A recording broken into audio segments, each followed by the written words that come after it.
નમસ્કાર, real power ન્યૂઝમાં આપનું હાર્દિક સ્વાગત છે। સમાચાર મળી રહ્યા છે પાદરાથી। પાદરામાં કરુણા અભિયાન અંતર્ગત પ્રાણીજીવ રક્ષક સંસ્થા દ્વારા જકાતનાકા પાસે ટેમ્પરરી હોસ્પિટલ ઊભી કરીને 76 જેટલા ઈજાગ્રસ્ત પક્ષીઓને સારવાર અપાઈ। 24 જેટલા પક્ષીઓના મોત થયા।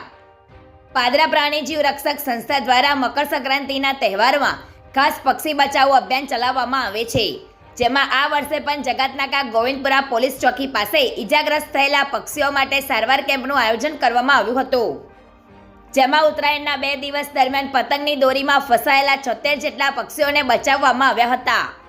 વધારે પતંગની દોરીથી ઘવાયેલા પક્ષીઓની સારવાર કરવામાં આવી ચૂકી છે, જેમાંથી 38 જેટલા પક્ષીના જીવ બચ્યા છે, જેઓને ટૂંકી સારવાર બાદ મુક્ત કરવામાં આવ્યા છે। 13 જેટલા પક્ષીઓ સારવાર હેઠળ છે, જ્યારે અથાગ પ્રયાસો કરવા છતાં 24 જેટલા પક્ષીઓના મોત નીપજ્યા છે। પ્રકાશ પટેલનો report, real power news, Padra.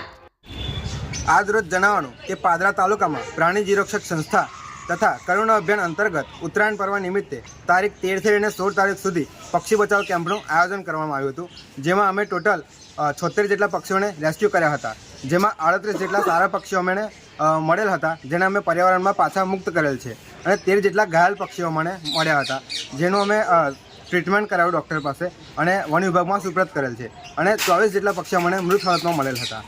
આ સમગ્ર કાર્યક્રમમાં અમને પાદરા તાલુકા તથા આજુબાજુના ગામડાના નાગરિકોનો ખૂબ એવો સારો સપોર્ટ મળેલ છે, જેના માટે અમારી આખી ટીમ બધા નાગરિકોનો ખૂબ ખૂબ આભાર માને છે।